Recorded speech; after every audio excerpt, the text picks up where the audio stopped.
You talk specifically to someone's psychographics, you're going to get so much more buy-in. We need to understand the problem before we then go into like our method of how we solve the problem or who we work with. Those things are all so much more important than someone's demographics. Welcome to Swift Coaches Academy, a podcast dedicated to bringing health and wellness professionals the uncensored truth behind what it really takes to succeed in the health industry with me, your host, Zenia Wood. As an accredited exercise physiologist and business owner for almost a decade, I'm on a mission to transform the lives of ambitious health professionals like you who want more and are ready to take action to create incredible impact in your careers and unlock financial freedom in your business. So join me as I speak candidly with industry leaders about the struggles and successes from within the trenches through thought-provoking conversations. Welcome back to another episode. Before we dive in, I thought I would do a little recap of life, business, what's going on at the moment. So tonight, it is a Sunday as I record this. Me and my partner, are going to a sauna sesh tonight, which I'm excited for. It's also a really great opportunity, I think, not obviously like the physical health benefits and whatnot, but also a great opportunity just to like debrief with my partner and then like on the week and talk about things. And I'm a big talker, hence why this podcast is great for me. But also I find that having a time where I genuinely cannot touch a phone or a device or do work and things like that, for someone who does genuinely love my job and loves work, it is actually helpful for me to have to step away from that and do something else as well, because I know that I do get better ideas and things sometimes, not by consuming as much and creating a little bit more, or like thinking about my thoughts and my ideas. And I'm a verbalizer. So that really helps me. So I'm excited for that. In terms of business, things are a little tough at the moment. We are looking at a slightly lower month financially. December was actually quite big for us. So like, I'm not worried about this in terms of like where the money lies and things like that. But January has dropped off a teeny bit. And so needing to be like really, really on top of like the finances and the numbers in the business and making sure that we are getting back to profiting. Not that we're not profiting, but just this month versus our expenses, we are down a little bit in some areas, not in all. And being really clear on what that looks like, projections moving forward, what maybe needs to change and what isn't working as well. Not necessarily the stuff that I think is my highlight of my week or anything like that, but as the CEO, as the business owner, like one of your main roles is to make sure that like money is coming into the business, because if it's not coming in, you have a side hustle, coach. You don't have a business. So business is about making money, and obviously it's about helping people, but you don't have a business if you're not making money from that business. So making sure that the money coming into the business is being distributed where it should. I'm also looking at, additional expenses and things that we may not need anymore. So that is something that I have been doing. And then like just looking at realistically some fuck ups that have happened in the back end in terms of like accounting and bookkeeping and things like that, and trying to get on top of all of those. Obviously, again, as the entrepreneur, your job is to put out all of the fires and all of the shit that no one else wants to deal with in the business. So I've been doing a fair bit of that recently. But I am here today to go through one of my more favorite things in the business, and that is to talk to you about business. So I love this shit, and I'm excited to dive in. Today, we're going through your ideal client and understanding that. So first thing that I want to say is that if you say, oh, I serve everyone, Zenia, you're actually serving no one, because how can you have all of the information to be able to serve a 65-year-old who has dementia and diabetes, and also someone who's competing in CrossFit games, right? Like there's so many different people and things and goals and pain points and whatnot, that if we try and serve everyone, it dilutes our message and we end up serving no one. So I do think it is important to know your ideal client. This doesn't have to be the client that you have forever, or it doesn't have to stay the same for the rest of your life. You don't have to like lock it in now and then that's it. It can absolutely change. However, you do need to understand and know your ideal client. With that being said, today's going to be a little bit workshop based, so I would recommend grabbing a pen and paper. However, you can just listen along and take some notes later if that is not an option for you right now as you're listening. So first question is, who is your ideal client? I get a lot of people come to me and say like, oh, I want to work with moms, or I want to work with like busy dads, or I want to work with people who are going to compete in their first novice powerlifting competition, or even something really, really specific, like I want to work with 15-year-old male basketball players who've torn their ACL and live in Brisbane, right? All of those could be options for an ideal client. I don't think any of those are actually super effective. And the reason why is because it doesn't matter as much about your ideal client if you don't know what problem you're solving first. What I mean by that is busy mums have potentially lots of problems or lots of things they're trying to solve. It's also a very, very broad category, and they may not all have all the same problems. So getting clear on the problem you're solving is going to attract the people to you who are going to be your ideal clients anyway. i.e., if let's say busy mums is the ideal client, but the problem you solve is making workouts fast, effective, and integrated with your toddler when you're working from home or when you've just had a baby, right? And I probably should even go even further, because making workouts effective, not actually really a problem. Like the problem is that they feel unfit, that they have put on 10 kilos, that they are struggling with, maybe depressive thoughts. There could be so many different other problems, but that is the problem. There's so many different ways to solve that problem too. It won't necessarily just be through like exercise or nutrition, although those probably going to be the best long-term options, but some people might choose to go and get medicated for that. Some people might choose to just go for a walk in the sun every day, right? And so we need to understand the problem before we then go into like our method of how we solve the problem or who we work with.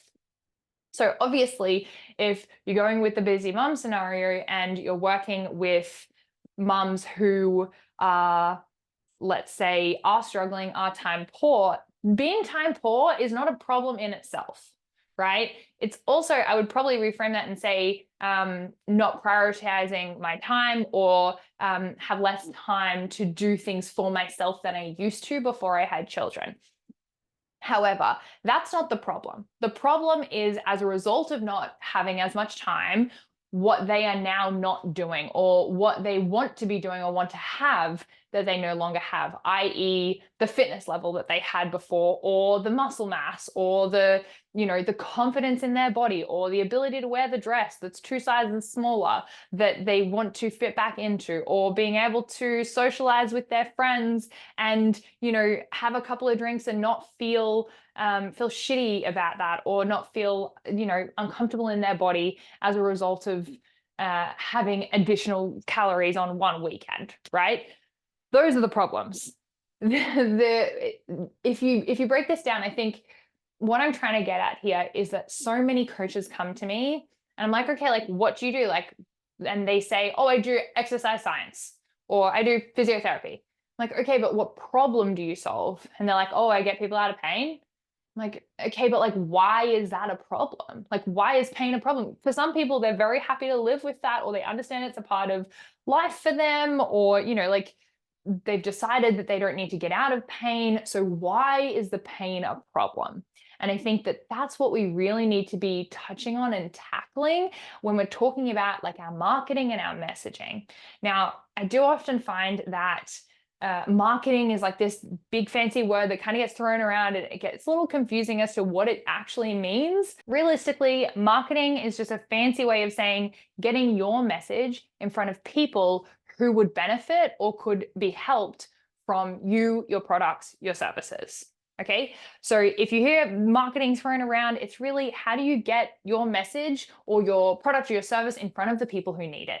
Okay, so let's dive into a little bit more on these pain points or these problems that these our ideal clients are going to have. So hopefully you have an ideal client written down. And whilst I think that's less important than the pain points and the problems, it can help a little. So I'm not saying totally discount it. Don't worry about your ideal client, but you should be worried more about the problems and the results of those problems, what it's causing for these people. So we're going to have a think about who are they? What is the problem? What is the primary problem? Okay. What do they then fear? And what do they desire? So what are they running away from and what are they running towards? So let's say that our ideal client is someone who has shoulder pain, okay? So they might actually, like, the main problem is not the shoulder pain. The main problem is they are a grandma and they, look after their kids, their grandkids twice a week, and they, want to throw them up in the air and they want to play football with them and have fun and interact and engage and get up and off the floor, and they hit their shoulder and it hurts when they sort of lean down to touch the floor. So the problem is not being able to be the role model or experience life with their grandchildren as much as they would like, and so they're restricted in the things that they can do. Okay, what they fear is probably getting like less able-bodied, not actually being able to continue to even care for their grandkids, feeling potentially like a failure as a result of that, and all of the, not just the initial things that comes up in terms of like not having the capabilities, but then what's underneath that, like the failure or lack of confidence of being able to confidently say, yes, I can look after my grandson on these days, right? Then on the flip side of that, what do they desire? They desire a life of freedom in terms of, having incredible range of motion, being strong, being capable, being able to live their life unrestricted. Maybe they also want to go and, I don't know, start rock climbing or something like that. And they know that they're not yet capable because their shoulders aren't strong enough. And it's also very painful when they do it. Or maybe it's something as simple as being able to do the housework and put their clothes on the line and pick up the teapot from the top shelf, right? So we're looking at their fears and their desires, okay, stemming from what is the primary problem. And you can dive into that problem in terms of like secondary and tertiary outcomes of that. So let's say shoulder pain is the problem, and what would happen if that person doesn't get that shoulder pain fixed? Well, they'd probably get weaker. They would probably lose muscle mass. They would probably be at an increased risk of further injury. They would potentially not be able to continue their social activities or like obligations with those grandkids, right? And then looking at the other side of it, what do they desire and what are they working towards? And how is that impacting them because they can't right now, okay? So looking at the fears and what will happen if they don't do anything, looking at the desires and saying, okay, what if I do get on top of this right now? What is going to happen as a result of that? Well, I will get stronger. I will reduce my pain. I will be able to spend more time with my grandkids. I will be able to take up the rock climbing activity if that's what I would like to do. And what does that achieve for them? Well, that achieves, a sense of purpose. It creates some more enjoyment in their life. They feel fulfilled. They feel content. They feel happy. And so we're really looking for like some quite deep understandings of these pain points and what it's causing them right now and what they're missing out on. Okay, so the fears and the desires. Cool. Alrighty, moving on from there. Looking at not just the demographics, but the psychographics of an ideal client. So we've sort of touched on this a little bit in terms of pain points. That is what we call a Coach, real quick, are you loving where you're at in your health business, or could you use support to grow it? Do you want more financial freedom, more impact, and feel more confident just as a business owner in general? Because if so, now is the time to get off your hands and join us in the business mentorship program. We only have a few spots and it's by application only. We start Feb 5th, but we may close doors before that if we get all the best candidates in before that date. The other thing I wanted to mention is there's a 2x ROI guarantee. What that means is that I am going to make sure that you make twice what you're investing with me at least in the 12 months that we work together. So basically, this course is not only free, but it's going to pay you money. That's the whole point of mentoring. I'm so confident. I've done this with literally over 100 individuals one-on-one now for the past 4 years. And I'm so confident I can get the results with the people who I choose to let into our business mentorship program. That's why I offer that. And if that doesn't happen, which it never has, but if that doesn't happen, then I will work with you for free until you do. This is honestly something that is unparalleled in the industry. I don't know anyone else offering this. And so you will want to jump on this quick before our spots fill up. Again, link is in the show notes and I will see you there. That is what we call a psychographic.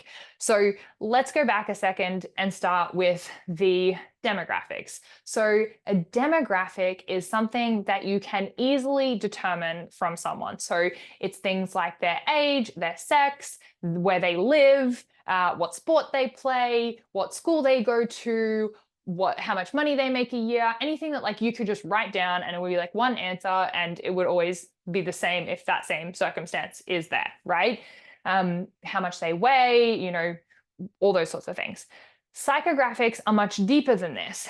But the problem is most coaches just go to the demographics. They go to, oh, it's a busy mum, or they go to mums with 2 kids or mums with toddlers. What they don't do is they don't dive into the psychographics. So these are not just understanding their pain points, their fears and their desires, like we spoke about, but their beliefs, their values, and their character traits. So we're going to dive into each one of these individually. So the first one is the beliefs. So what are their current beliefs and potentially what is limiting them? So this grandma might have a belief that strength training is bad, or that if I go to the gym more than twice a week and lift weights, I'm going to get bulky and I don't want that, right? They may have a current belief, whether true or not, that is limiting or holding them back from achieving their results. So we want to understand where they are at currently in terms of what are their current beliefs? What's their belief system around? Maybe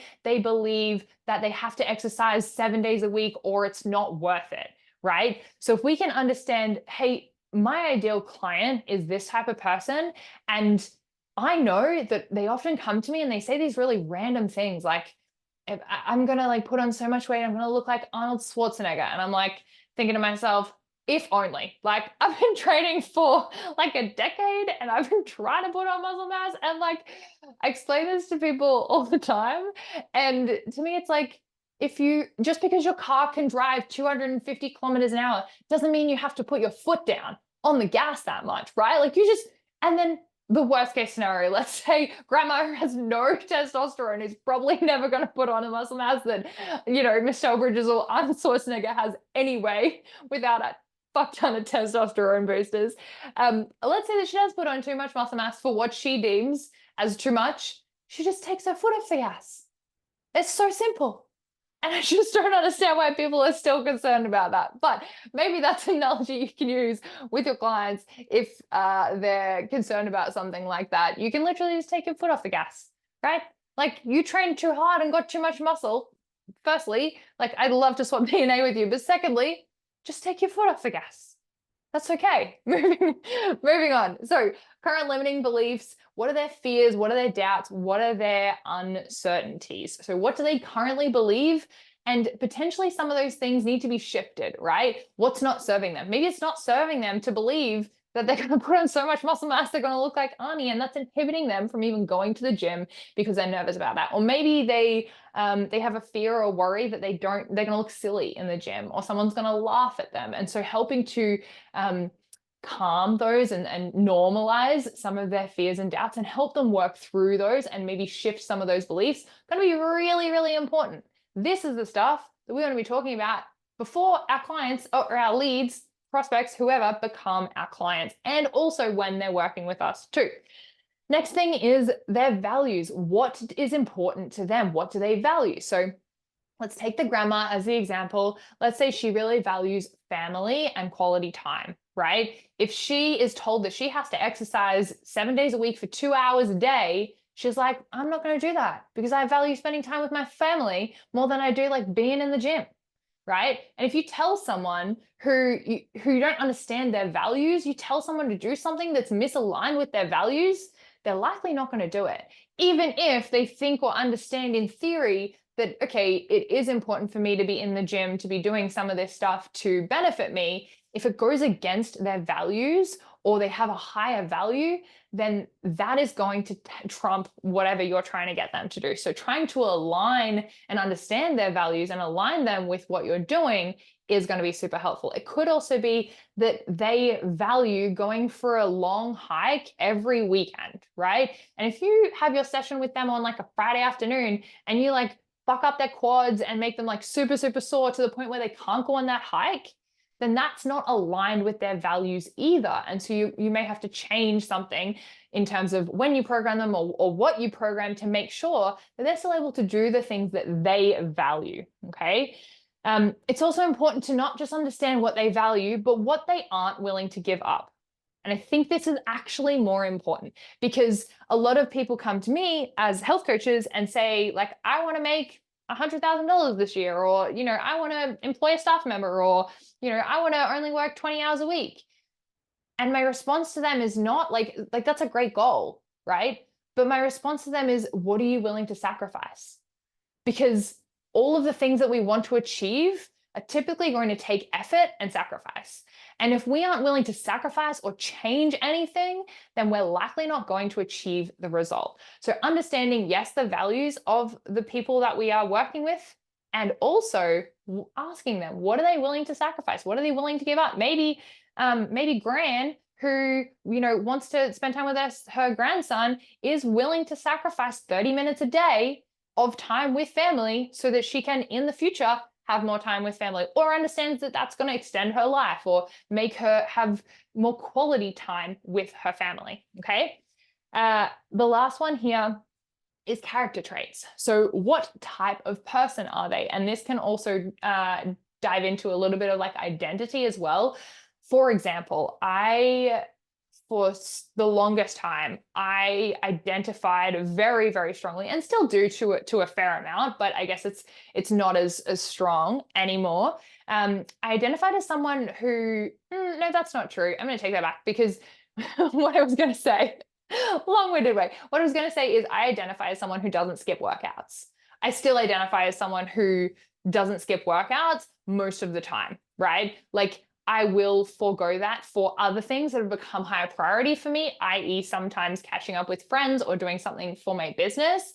I don't sacrifice it to the point where I'm not training any days of the week, but instead of doing like 5-6 sessions a week, I might do 3 or 4. And I'm still very okay with that because of the season that I'm in, right? But let's say you identify as someone who doesn't skip workouts, or you identify as someone who looks after their health. Let's go broader, right?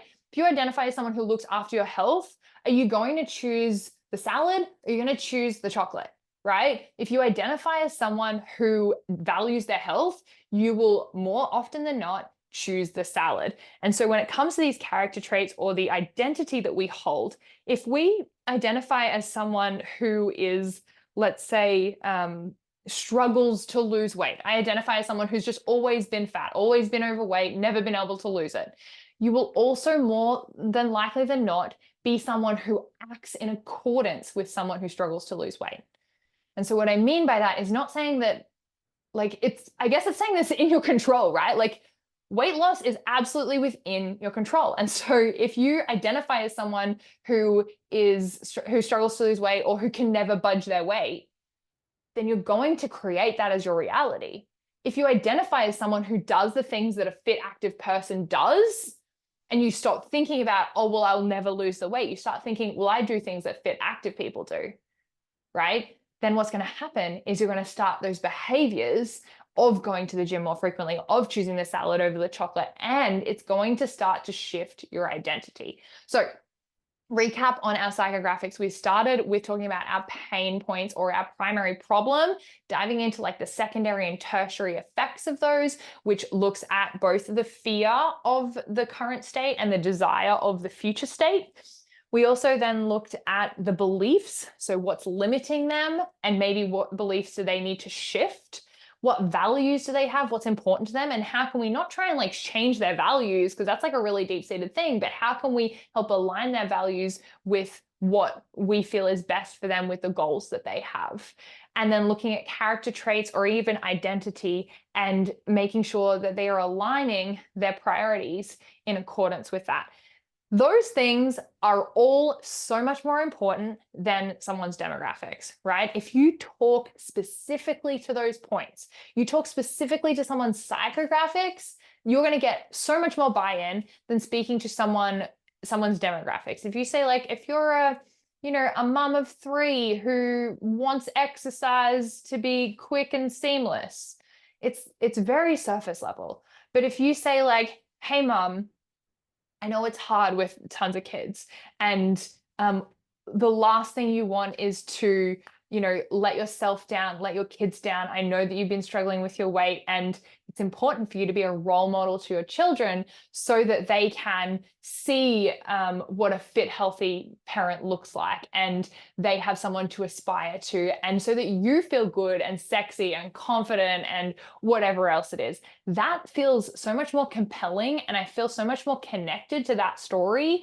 versus like the mom of 3 wants some workouts, right? So if you take nothing from today, I would love you to have a think about how you're speaking about and to your ideal client. And instead of using the demographics, so the things that are really easy to identify that we know, like their age, their gender, where they live, I want you to start speaking to their psychographics. So their pain points, their problems, their fears, their desires, their insecurities, their beliefs, their values, what their ideal life looks like. Those things are going to become so much more important.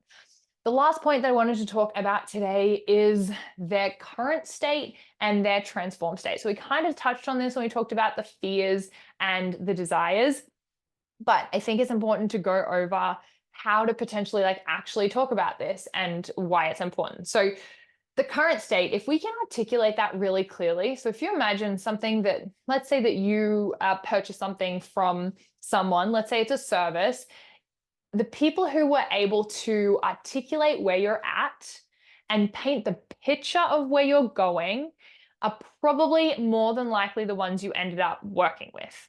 So what I mean by this is, let's say that you wanted to like get, I don't know, like you wanted to change the shape of your face, you wanted to go through like Botox or whatever, right?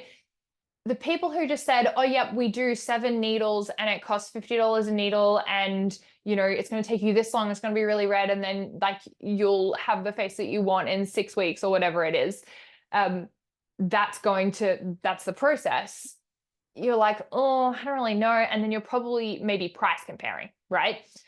But if you can firstly articulate the current state, so let's say like you're frustrated with the texture of your skin, you'd really love to have like soft rosy cheeks like you used to in your 20s or your teens or something like that, and you're feeling a little bit drawn out in the face, and that's impacting you're putting on more makeup, you're feeling not as good in your skin, all these sorts of things. If you can articulate that, someone's like, wow, that actually is me.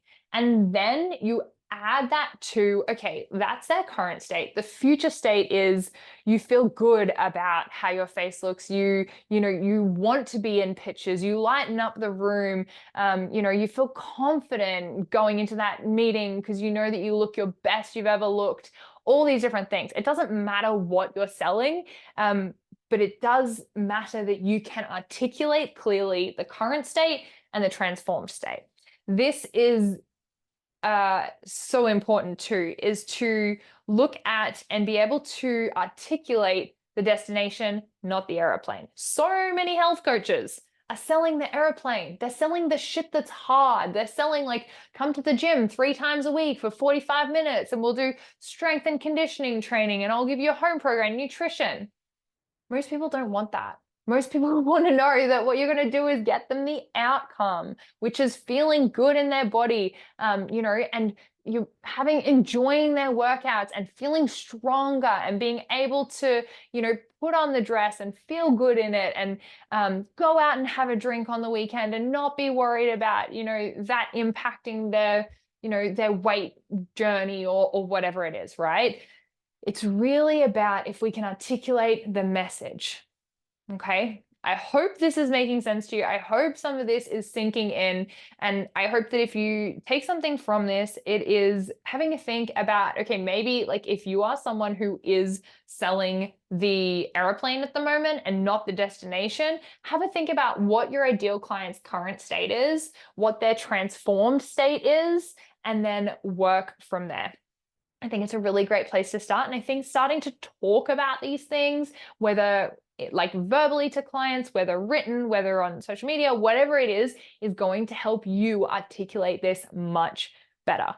All right, coach, that is all for today's episode, talking through the ideal client, understanding what's far more important, which are those psychographics, and then being able to articulate them. If you have any questions or you want to dive into this a little bit more, then make sure that you DM me on Instagram. And until next time, move swiftly. Coach, just a reminder that the business mentorship is closing soon. Now, if you are someone who wants to get incredible support for a full 12 months, see what it's like to actually grow and expand your business with an incredible group of humans, jump in the show notes now. And if maybe you're already doing business mentoring with me, or you know someone who could use this support and it's not you, maybe you've already worked with me, then you can also flick them this link in the show notes and send it straight to them and suggest that to them. We only have a couple spots left and we start on Feb 5th. So again, do not wait. Click that link now and I will speak to you soon. I have a tiny favor to ask of you, and that is to just hit that subscribe button if you have not done it yet. If you've made it this far, then I hope that this has been valuable for you and for us to get more incredible guests in front of your earlobes and faces. If you're watching us on YouTube, then please do that now. And if you have any feedback or suggestions for me, or something that was a golden nugget that really stood out to you in this episode, I would absolutely love if you flicked me a message over on Instagram at Zenia Wood Official. Until next episode, and in whatever you do, move swiftly.